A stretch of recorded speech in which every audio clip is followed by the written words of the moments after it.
spiritual and bodily inflicted on Jews. הפרט השישי מדבר על פשע כלפי האנושות על ידי רדיפת יהודים, והפרט השביעי מדבר על שוד הרכוש היהודי. Account number 7 speaks about the looting of Jewish property.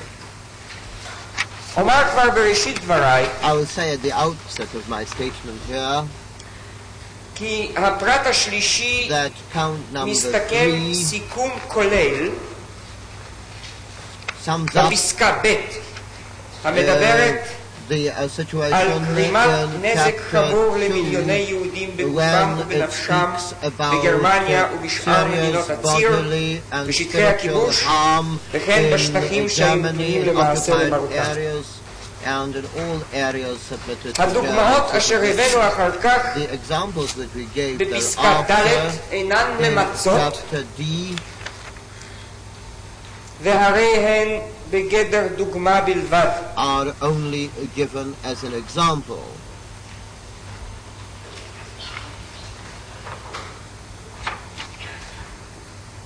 מי שהביא יהודים, ואפילו יהודים שניצולו, or even Jews who had been rescued, לתנאי התופת אשר נתגלו פה לעיניכם, conditions created there, גרם להם נזק חמור בגופם ובנפשם, נזק שאין לו עוד תקנה. רבקה יוסלבסקה לא תהיה עוד מה שהייתה לפני מלחמת העולם. בה זה ניכר. אבל גם דוקטור ולר וגם ווילס וגם בייסקי וגם אחרים, אלה שהופיעו ואלה שלא הופיעו כאן, הפגיעה הנפשית והגופנית בהם, את זה הם יישאו עמהם עד יומם האחרון. And this they are going to carry up to their very last day. אבל לא רק סבלם של אלה לא אמחל לאדולף אייכמן, גם סבלם של אלה אשר האשמתי אותו ברציחתם לא אמחל. Also the suffering of those he killed or contributed to their death would certainly not be at faith. When one accuses a man of murder, one doesn't usually attach to it the attempt to assault them, because after all the more serious crime eclipses the lesser one. But what they did to Jews, millions of Jews who remained alive, this chain of hideous persecutions, מעשי האכזריות המכוונים בבלוק 11 של אושוויץ, in block number 11 of the Auschwitz camp, the horrors of Treblinka, Sobibor, Helmno and Majdanek, killing man, breaking his soul, humiliating and degrading him. This will not be forgotten if eventually there is another paragraph dealing with murder. Torture is not a smaller sin than murder. To keep people this way, to treat them this way throughout months. And it is enough to have a look at the album shown by Alexander. If only this you were to see alone, it would be enough to see what had been done, in what conditions the Jews were kept. Until the Jews themselves asked to be killed, wanted an end to be put to their lives, and would rush to the barbed wire fence charged with electricity.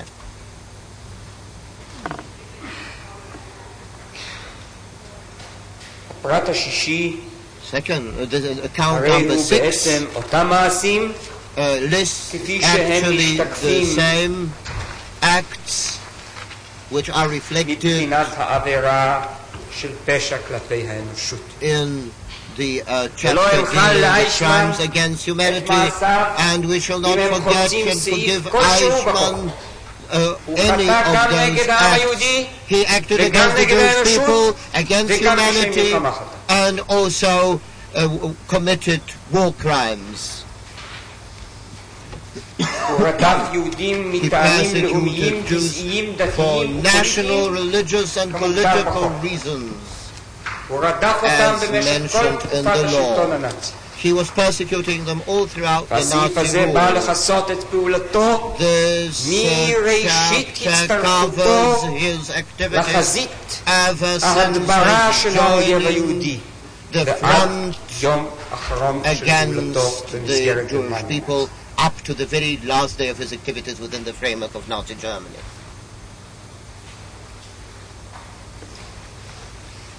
President of Court, that is to say, from the very start of his work against the Jews, in Austria too. Mr. Hausner, yes, in Austria too, and even before. The seventh count is the despoliation of property.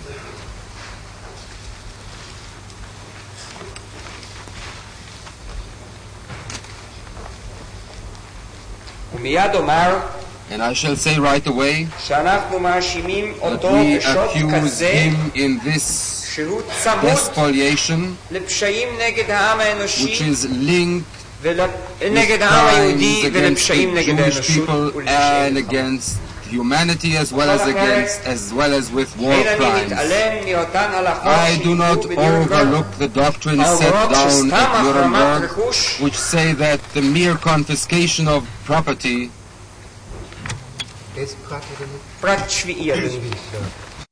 Judge Alegi, which count is that? Mr. Hausner's seventh count. It says, the accused, together with others, caused the despoliation of the property of millions of Jews resident in the countries aforesaid by means of inhuman measures involving compulsion, theft, terrorism, and torture. I know that in several judgments at Nuremberg, doubt arose with regard to the despoliation of property when it stands by itself, not linked to a crime against humanity. Thus, for instance, if Nazi Germany issued a decree to confiscate property, and be it as cruel and severe as it may, or if SS hooligans entered somewhere and just simply robbed property, as an act of robbery and looting, then one can say, one can claim the property from them and sue them for robbery. But when this robbery is linked inseparably with murder, then there was no doubt, not at Nuremberg, either that the extraction of gold teeth, the cutting off of hair, that this was robbery linked with murder and therefore a crime against humanity. And in case number 11, the trial against the German Foreign Ministry, Schwerin von Krossig's matter was discussed, who was the Minister of Finance,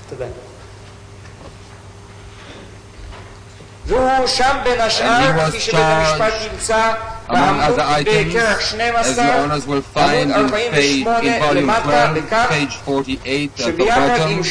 He was accused that together with Stuttgart he had signed decrees which deprived the Jews in Germany of their property, permitted the police to punish them, and dealt with the confiscation of Jewish property. And the court, in a majority opinion, found him guilty and convicted him on that count as well. In order to understand this conviction, it may be well to deal with the dissenting opinion of Judge Power first. It is in volume 14 on page 930. And this is what he said. But disregarding all such considerations, the most that can be claimed is that he participated in depriving Jews of property. This cannot be a war crime because the victims were German nationals. It cannot be a crime against humanity because merely depriving people of their property is not such a crime.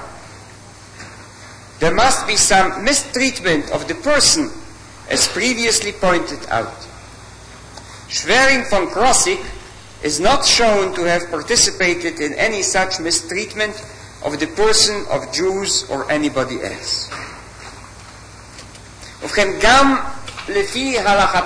is to say that even according to Power's ruling, if the offense had been committed in the course of persecuting the person whose property had been confiscated, then it would have been a crime against humanity. But the majority decision, which your honors can find in the same volume on pages 675 et sequitur, this was more far-reaching.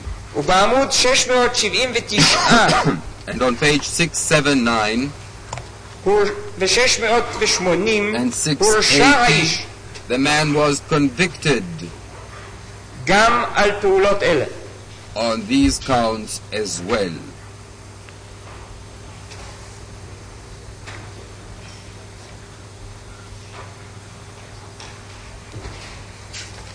The defendant asserts, that his only part in the program was to take possession and keep record of the property thus acquired.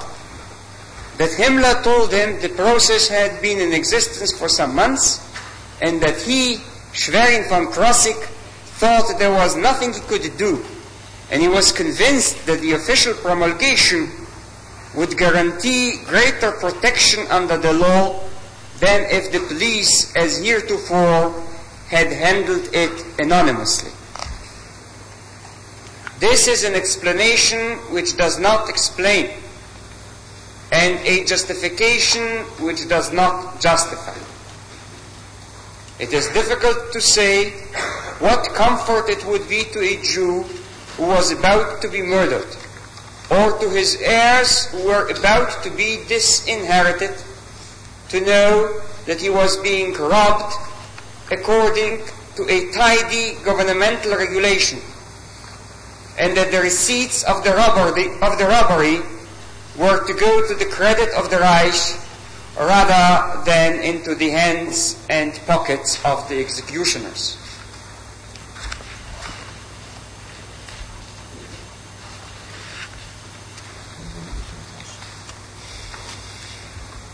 It is correction the first word of the quotation where the defendant asserts. Now this is all the more so in our case when all the actions against the Jews were done with a clear intent of murdering and inheriting at the same time. And we have enumerated some of these actions in the 7th count. And the Polish report about Auschwitz also includes the official certification of the description of horrors about these objects which remained in the so-called Canada warehouses: 324,000 men's suits, 285,000 women's suits, children's shoes, children's coats. All of this the court can find in Exhibit T 358. But I go farther and I say, אני הולך יותר רחוק מזה. כאשר הם גירשו את היהודים מסלובקיה, מבולגריה, from Bulgaria or from Hungary, באופן שהמדינות ההם תירשנה את הרכוש היהודי, those countries would inherit Jewish property.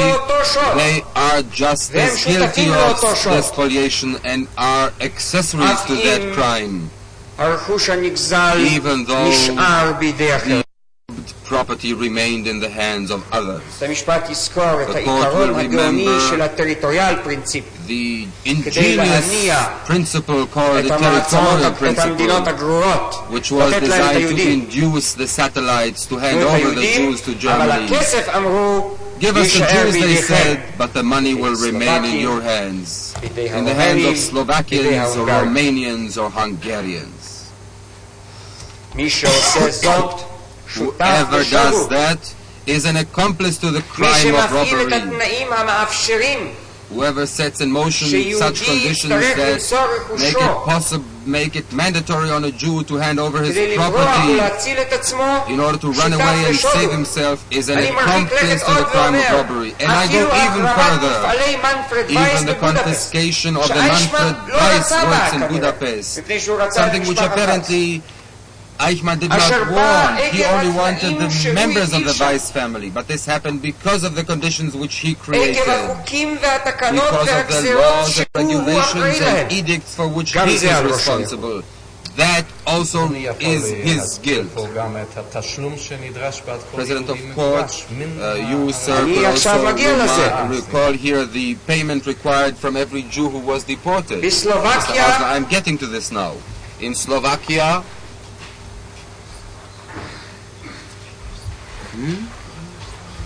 בסלובקיה הם עוד גבו מהממשלה הסלובקית כסף.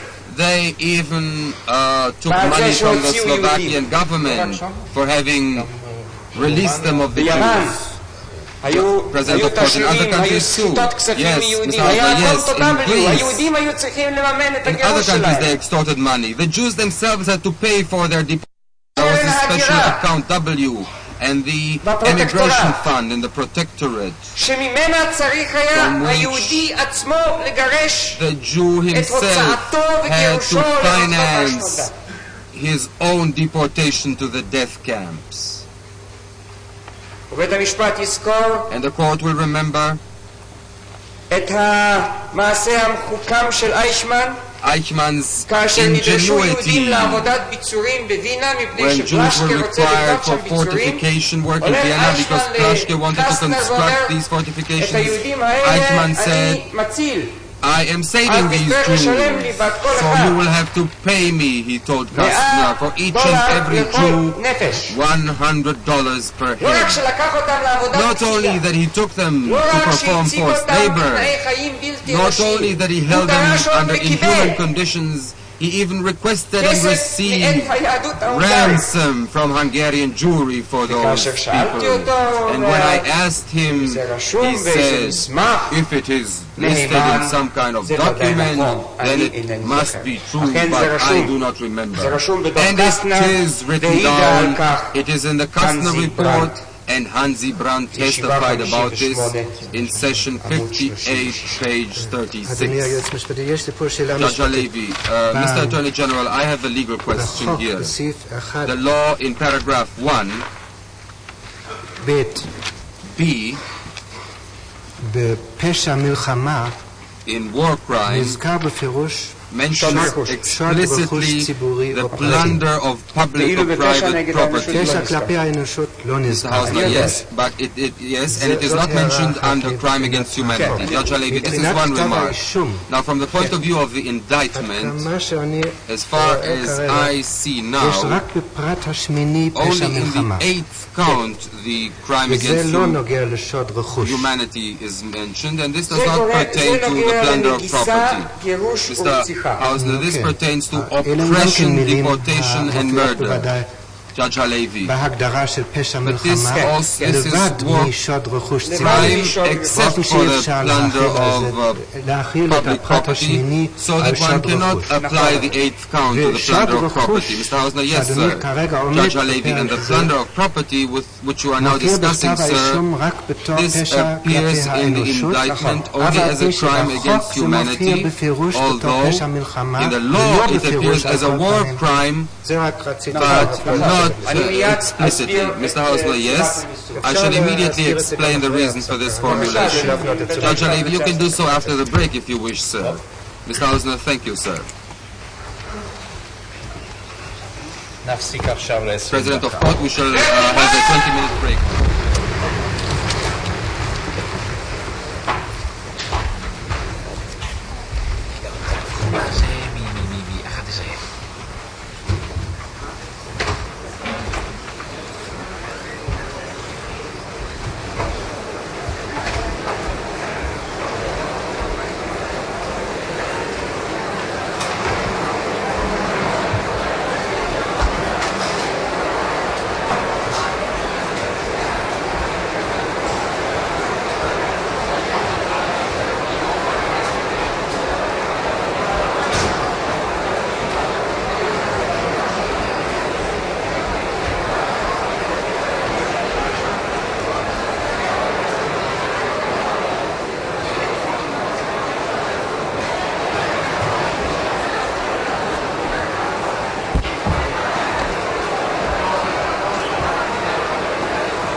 Please, Mr. Hausner, carry on. By permission of court, in connection with the seventh count of the indictment about the plunder of Jewish property and the correspondence of this formulation to the crime as it is formulated in the law, I want to say the following. War crime does not differ here from the original simple formulation in the law. There is no war crime against a local population.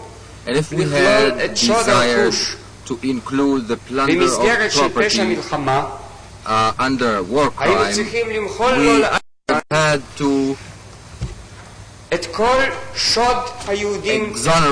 Eichman from the plunder of Jewish property in Germany, because with regard to those people he was not guilty of a war crime. The plunder of the property of the Jewish communities, the special account W, the seizure of Jewish private and public property in the Reich itself would not then have come under war crimes. And we wanted the indictment to reflect the crimes as they were perpetrated.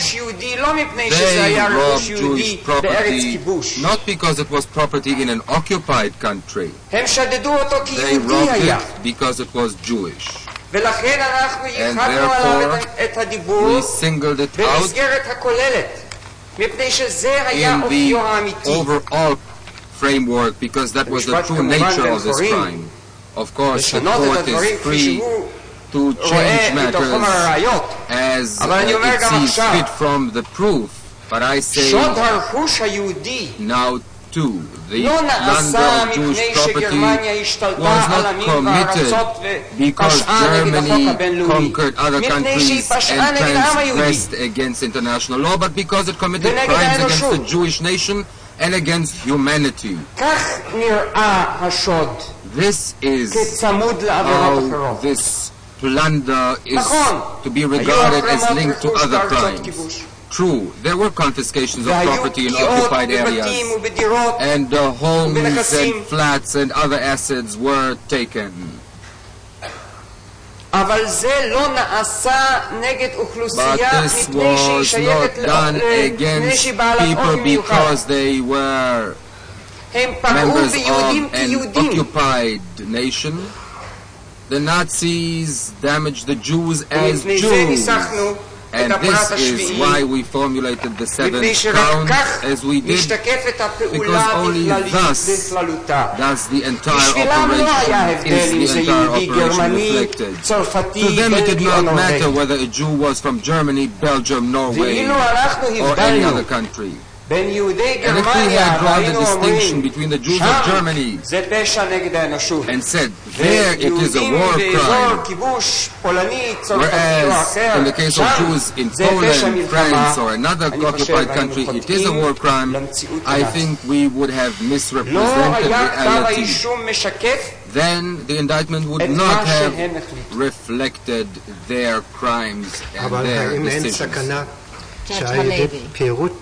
שוד רכוש ציבורי או פרטי בהגדרה של פשע מלחמה וחוסר הזכרת שוד רכוש בהגדרת פשע כלפי האנושות יש לפרש פשע כלפי האנושות להוציא שוד למעט excluding the plunder of property. כי כל מעשה לא אנושי שנעשה באוכלוסייה האזרחית שהוא חלק מהגדרת פשע מלחמה which is part of the definition of crime against humanity that also includes the plunder of property in the course of rounding up people and deporting them.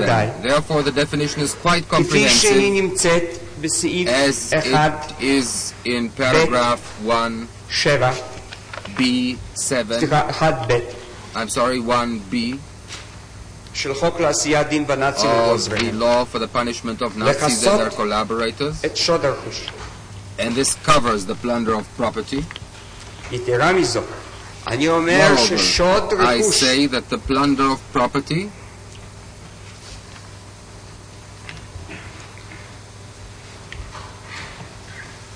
אשר כל כוונתו מלכתחילה, the entire original intent of which לפגוע אך ורק בסוג מסוים של to אוכלוסייה, hit only at a particular kind of civilians, מתבצע החל מן הפעולה של אייכמן בווינה, beginning with Eichmann's work in Vienna before the outbreak of the war. דברים שהוא הודה בהם, These are matters to which he admitted that every Jewish immigrant גרם לכך שיצא מאוסטריה, whom Eichmann had induced to leave Austria and whose property was confiscated automatically because of that to the of the Reich. He admitted that quite fully and openly. Every such act of plunder is plunder in the course of an inhuman act as defined in the law and a crime against humanity. And therefore I do not hold that this crime of plunder will fall in between the paragraphs here just because we did not mention it explicitly. We did not make these more definitions more complex. True, all that Eichmann and the Nazis did toward the Jews is also a war crime as defined in the law. It was oppression, deportation, and murder of civilian populations. Therefore, this paragraph was entered into the indictment. But the confiscation of Jewish property, which was a twin brother to the seizure of Jewish bodies, because the two were inseparably intertwined, and you will find the two in all stages of these operations. אם מותר לי להשתמש בפרפרזה של השופט זילברט מאותו פסק דין שכבר הזכרתי, מעין אח מעין תאום סיאמי. Judgment which I have already recalled, these were a kind of Siamese twins, and they constitute a very special type of act and is defined in the law. Perhaps this is the time to make one more remark to avoid misunderstandings. The court will certainly remember that when the Nuremberg war criminals were sentenced, there was the question of the text of the charter. They formulated the offenses very precisely, and because of differences among these formulas, it was determined that a crime against humanity, even if it was carried out before the war, the court will remember the question of the full stop and the semicolon problem there. These people could be convicted only on the basis of acts committed after the 1st of September 39. The lawgiver in Israel was very careful about this. Our law speaks about the entire period of the Nazi regime, and this period covers that time before the 1st of September 39 as well. For that reason, all that was committed by Eichmann beginning from the time in Vienna and later in Berlin with the intent of seizing control of private and public Jewish property in Germany and outside of Germany was done for the same purpose, to deport the Jews and gain control over their property, and this is a crime against humanity. Therefore, the confiscation activities of Becher in Hungary, the flats and the furniture which the Budapest Jews had to hand over, the valises full of money about which Krumai testified, all the extortion and blackmail and the seizure of Jewish property, and the false promises which were given to entice them, all of that is covered in this framework. They are also responsible for what the Hungarians did, because were it not for the Germans, the property would not have been robbed. They are responsible for what the Slovakians took and for what others took. They created the territorial principle.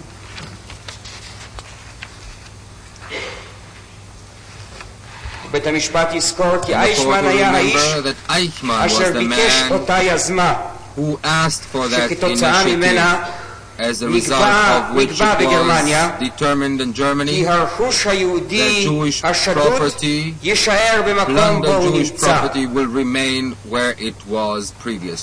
ההונגרים ירשו את רכושם של יהודי הונגריה, ותמורת זה הסכימו הגרמנים ברוב הלב לוותר על תביעתם כלפי רכוש נתיניהם באותן ארצות, אשר גם הם ואחיהם נשלחו לכבשני אש.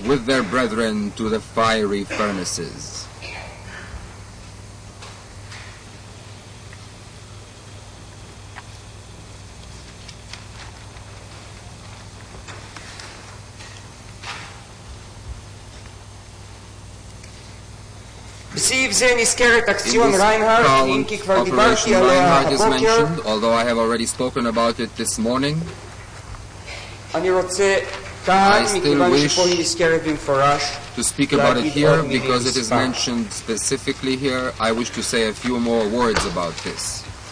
אקציון ריינהארט זהו הכינוי להשמדת יהודי הגנרל גוברנמנט, פעולה שהתחילה לפני הירצחו של היידריך,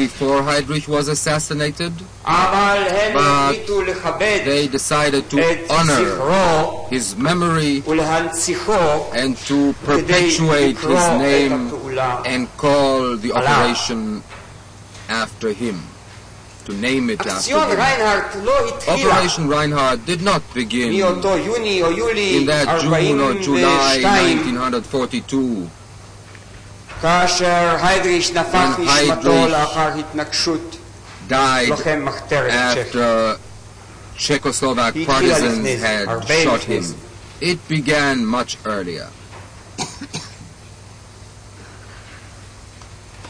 Eichmann had sent Jews from the west to the government general area to Globocnik much earlier.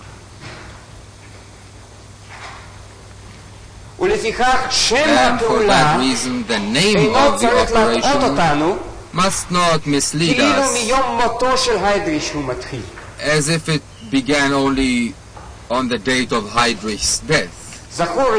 We remember, and I have stressed this before, and I shall only add one sentence here, that the instructions and directives issued by Eichmann with regard to the deportation transports from the West included addressees were addressed to Shengar, the BDS at Krakow, that is to say a man of the RSHA. We remember what a BDS is.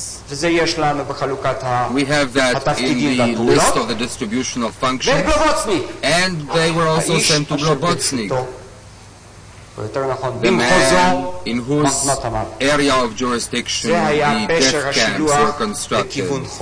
That was the meaning of the transports which went to the home area. And Shengard was a man of the RSHA, one of the participants at Wannsee. And the letters which Globocnik asked Eichmann to bring, according to his own admission, were not all from the period of Heydrich's life. The court will remember that I examined him about it. And he said that at least one of the letters which Globocnik requested was after the assassination of Heydrich. That shows that this operation continued in the same manner and in the same consistency all through that period.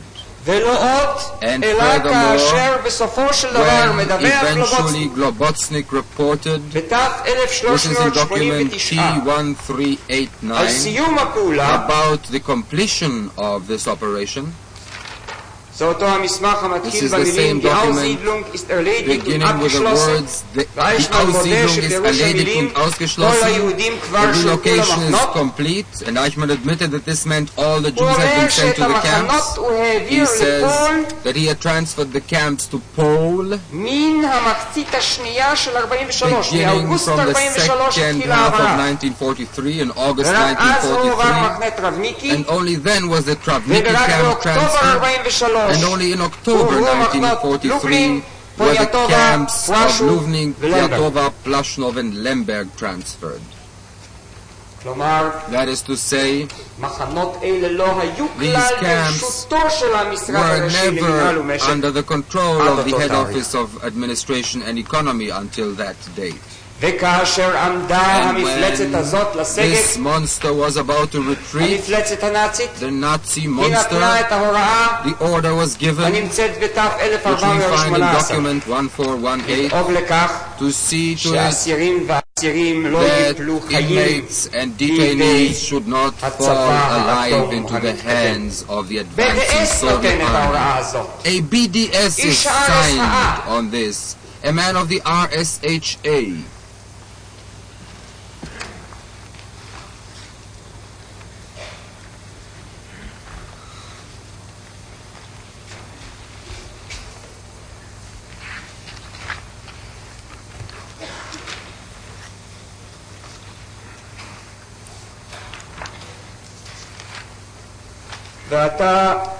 And now I come to the fourth count,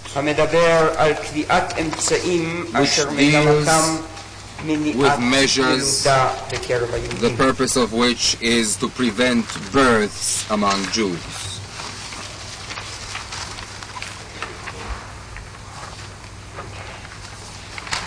הם רצו למחות את זכר היהדות מתחת השמיים עד כדי כך שלא תישאר בעורקי אדם בדורות הבאים טיפת דם יהודי.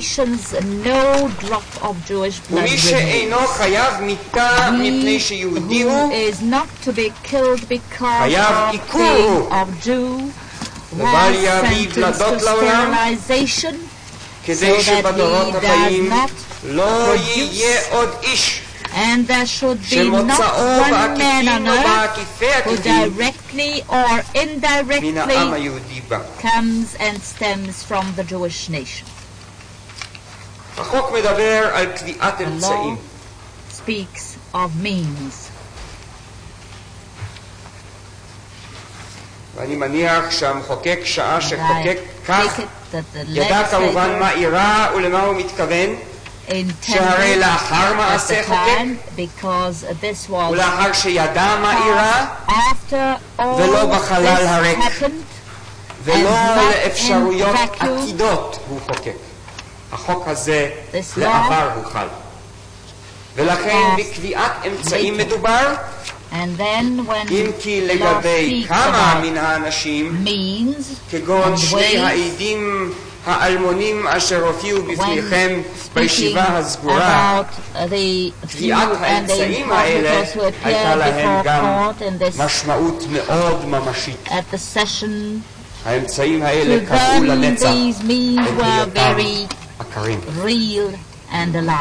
וגם דוקטור ביילין העיד באוזניכם על הבחורים היהודיים הנחמדים מיוון שהוא ראה את ניסיונות האיתור בגופם. And he saw the operations they had to undergo when they were sterilized. He saw the בוועידת ואנזה העסיקה בעיית בני נשואי התערובת את המשתתפים הרבה. זאת הייתה בעיה פנימית אשר העיקה על הרייש השלישי.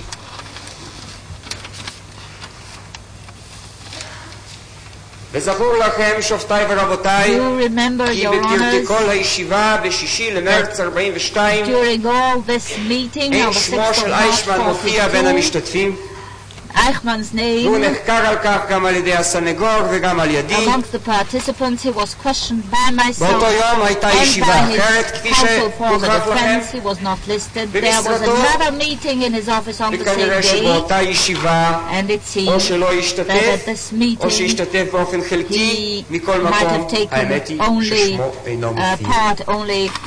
In a very limited way. אבל הוא נצטווה לזמן אותה בעקבות ועידת ואנזה, והיא באה כהמשך ישיר למה שהוחלט שם לגבי בני נשיאת הארון. ובמשרדו זומנה. המשרד שלו הוא המקום.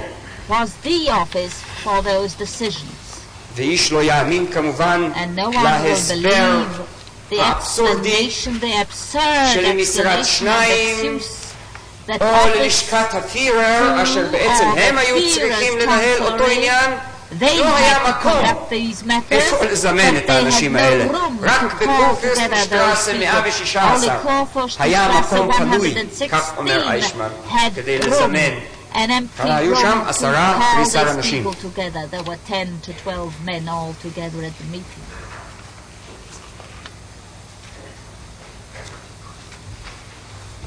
אנחנו יודעים כי תוך כדי הדיונים באותה ישיבה נעשו גם לאחר כן ניסיונות ומחקרים כדי למצוא את תהליך העיכוב. אנחנו יודעים שעם משרדו נידונו על שיטות אשר הוצאו על ידי הפסאודו-מדענים הגרמנים. רעלי הצמחים, הרנטגן, שיטת קלאובר, שיטת מדאוס. אנחנו יודעים על הפגישות בשיתוף הפעולה עם גינטר ועם המגע ההדוק עם אושוויץ באותו עניין. את המשפט ימצא בסיכום שלנו בכתב ולא אגזול לכם את הזמן. את העיכוב המדויק גם המשרדי המוכיח שבאותו סימון ובאותו אופן ותחת הכותרת הפתרון הסופי נידון עניין זה. ואחר כך באה הישיבה השנייה שבה כבר אייכמן משתתף עם עוד כמה אנשים ממחלקתו. ושוב נידונו ונקבעו סופית באותה ישיבה. במידה שהדבר נגע למשתתפי הישיבה נקבעו האמצעים אשר הם ממליצים עליהם לקביעת העיכוב.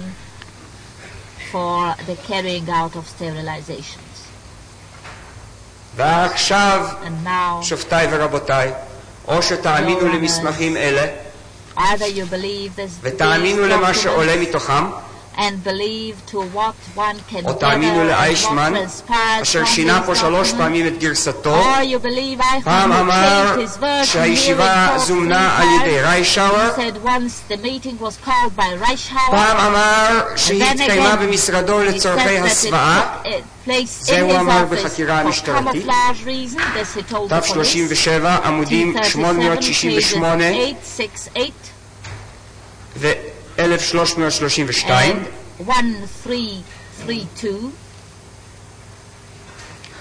או שתאמינו למה שהוא אמר פה שהפעולה הייתה בידי משרד 2 של ה-RSA, הם היו הפיידרפירנט, אבל מחוסר מקום במשרד 2 היא התקיימה אצלו.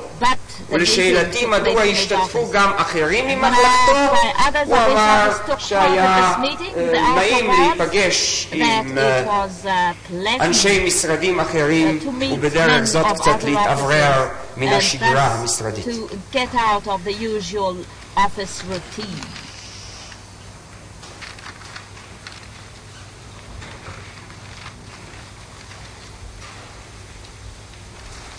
עניין העיקורים מראה שוב את מעמדו כמבצע החלטות ואנזה. על השמדת היהודים לא דיברו שם הרבה כנראה. זה נתקבל. אבל מה לעשות עם בני נשואי תערובת? לזה הקדישו הרבה מאוד תשומת לב. To this they gave a lot of their attention at the time. זאת הייתה בעיה פנימית. This was an internal problem. והוא, and he, איך כתב דנקר? האנרקנטפירו של הביצוע הזה. The man who was the acknowledged man for this task. זה בוצע למעשה בקנה מידה גדול רק This in fact was זה carried בוצע רק out בהולנד, in Holland in והאמת such היא a scale. שגינטר לא הסכים שזה בוצע בהולנד, והרשעות הגיעה לידי כך שגינטר הורה כי מכיוון שעשיתם את זה שלא על דעתי, אז גם אלה שכבר הוכרו ישורחו. The ones who were already sterilized will be deported as well.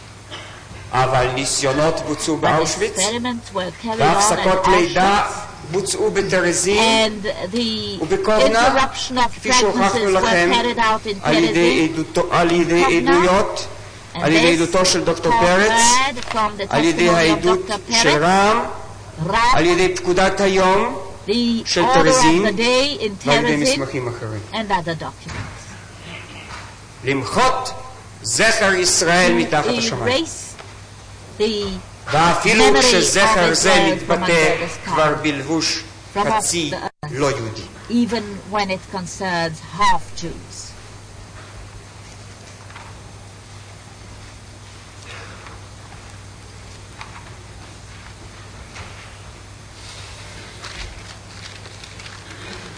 את המשפט ימצא כי הסיכום שלנו בכתב משקף את מה שיש לנו לומר בקשר לקישור הדברים ואת בעיקם הפנימי. In connecting the material we have just voiced verbally. אני עובר לפשעים שביצעו הללו נגד אוכלוסייה לא יהודית. ובעצם לא הייתה הכחשה ולא הייתה הגנה על הפרטים התשיעי, העשירי וה-11 של כתב האישום.